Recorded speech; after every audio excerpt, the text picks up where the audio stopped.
Soy el pastor Juan José Gil. Un querido amigo de Chile me cuenta un sueño que ha tenido en el que se ha visto envuelto en un ambiente de persecución, de gran persecución. Y de pronto descubre que las órdenes que él da para destruir a sus enemigos se cumplen y que de pronto tiene poderes que no sospechaba. Él se extraña y se preguntará cómo es posible que en el sueño yo pueda tener estos poderes. ¿Cuál es el mensaje de todo esto? Sabes, no es la primera vez que escucho a alguien con sueños así, sueños de poder, sueños de manifestaciones sobrenaturales que no esperábamos, que no se esperaban.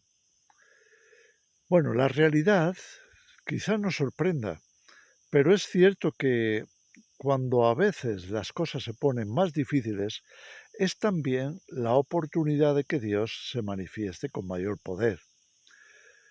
Bueno, la expresión de Pablo de que cuando el pecado abunda, la gracia sobreabunda, va en esa dirección. Es decir, si Dios nos permite pasar por una situación de enorme conflicto, incluso de gran persecución, entonces, en vez de desanimarnos, lo que deberíamos de esperar, perdón, es que con el fortalecimiento de nuestra confianza en Dios, de nuestra fe, también se produzca un derramamiento mayor de su gracia, de su poder, de su espíritu, de su unción, como queramos llamarle, pero ese derramamiento que nos facilite, nos equipe, nos prepare, de alguna manera podamos salir victoriosos de esa circunstancia.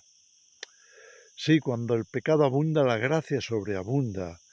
Mi gracia te es suficiente, le decía el Señor a Pablo.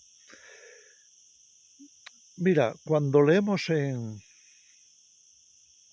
allá por Apocalipsis, en el capítulo 12, leemos esa batalla enorme que Miguel y sus ángeles tienen que pelear contra Satanás y sus huestes.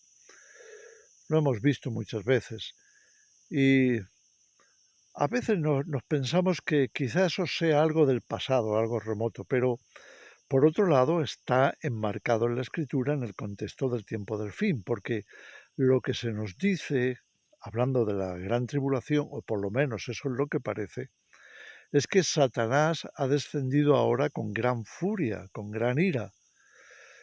Y ahí vemos que la ira de Satanás no es la ira de Dios, es la ira de Satanás, va a provocar lo que sabemos en términos de enorme persecución. Principalmente el término gran tribulación para nosotros los cristianos tiene mucho que ver con eso, es decir, la ira de Satanás desplegándose sobre la tierra de manera que seamos perseguidos, seamos atacados, en fin, todo esto que sabemos que además está así descrito tanto en Daniel, capítulo 7, capítulo 8, capítulo 11, por supuesto, y el 12.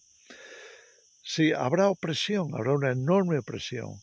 Daniel lo llamó en el capítulo 12 tiempo de angustia como nunca antes.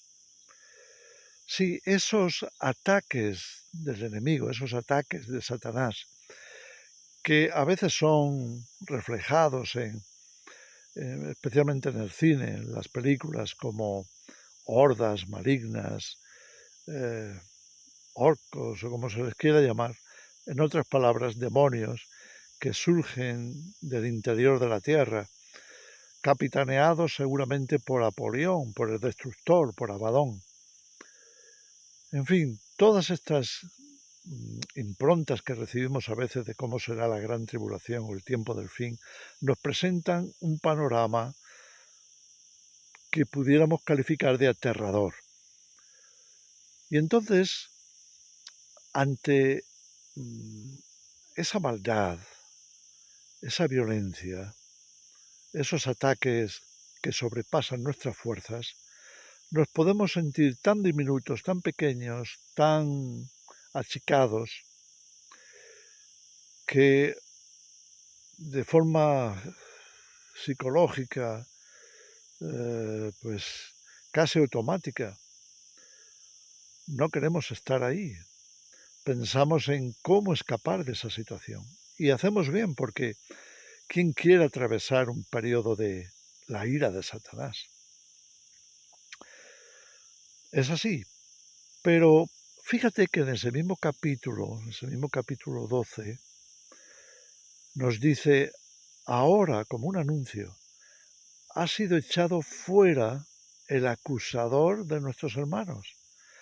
Al arrojar a Satanás fuera del ámbito celestial, entonces se produce, en contrapartida, se produce ese cambio.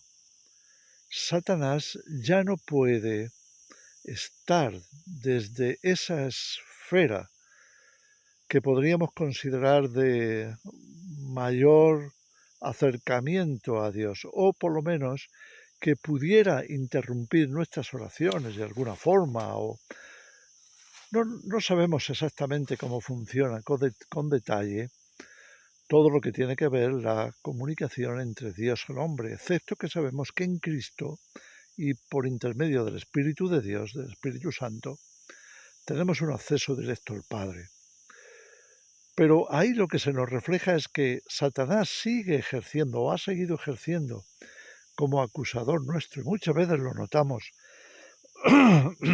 perdón, lo notamos en forma quizá de tristeza o de opresión espiritual. Quizá hemos pasado dificultades y nos sentimos tan mal que no nos damos cuenta o se nos olvida o no caemos en esa realidad. No nos damos cuenta de la realidad espiritual. Es decir, que Dios está con nosotros y que tenemos a nuestro alcance una ayuda inmensa, que tenemos a nuestro favor a las huestes celestiales, ángeles, principados, arcángeles, todos estos seres divinos que están en servicio a Dios y al hombre, a los salvos, porque Dios los ha, de alguna forma, les ha dado ese papel, esa misión.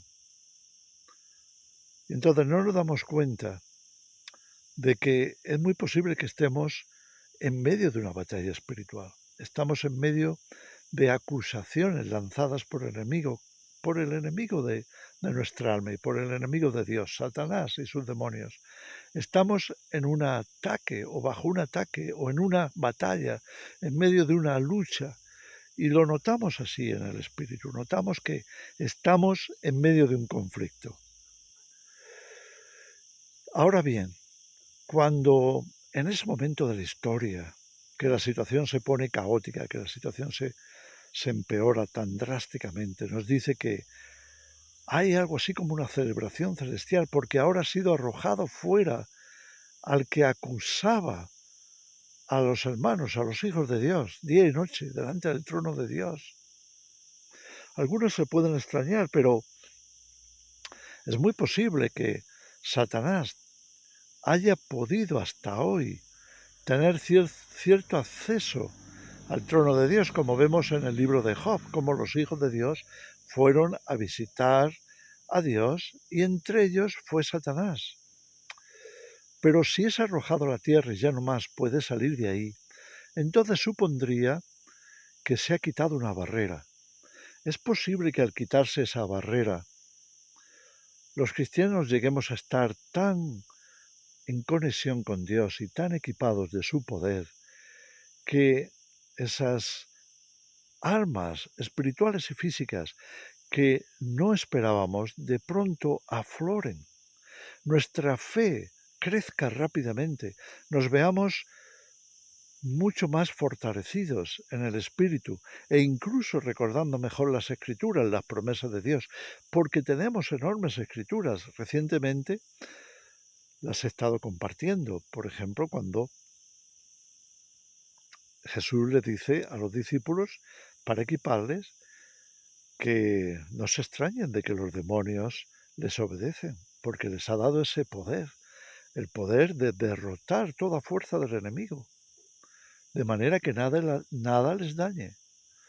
Y entonces la pregunta es esta, ¿no será que quitada esa barrera satánica que nos acusaba de día y noche, que impedía seguramente que tuviéramos esa relación más viva, más poderosa con Dios, de pronto haya desaparecido y seamos equipados de una manera mucho mayor. Y entonces podríamos entender por qué la unción fluye con mayor poder contra las fuerzas del enemigo. Por ejemplo, los dos testigos de Apocalipsis 11. Cómo nada les puede dañar, porque si alguno les quiere hacer daño, leemos allí, los que intentan, los que amenazan, son afectados por sus propias intenciones, sus propios ataques, se vuelven contra ellos. Y además, estos testigos tienen poder para desatar todo tipo de plaga en medio de esa situación, lo cual detendrá al anticristo, debilitará sus fuerzas, en algunos casos nos facilitará el poder escapar de esas cosas. En fin, no quiero extenderme mucho más, solamente quería dejaros esto como una reflexión. ¿Es posible que cuando venga lo peor nosotros tengamos lo mejor? Es posible que cuando todo parezca perdido porque la ira de Satanás ha descendido a la tierra con gran furia y va a perseguir y va a lanzar todo tipo de ataque contra aquellos a los que pueda alcanzar como creyentes, a los que no hayan huido al desierto, a los que estén todavía en medio de la situación, del sistema, o es posible que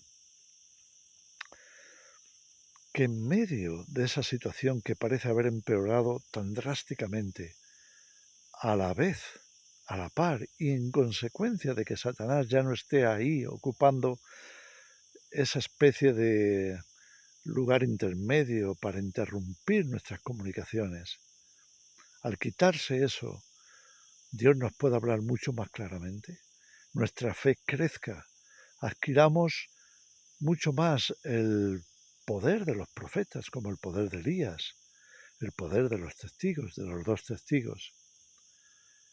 En fin, es posible que cuando todo parezca haber empeorado y estemos en lo peor, nos esté aguardando lo mejor, una manifestación de un inmenso poder que nos ayudará, que nos protegerá y que sin duda glorificará a Dios. Os dejo con esa reflexión.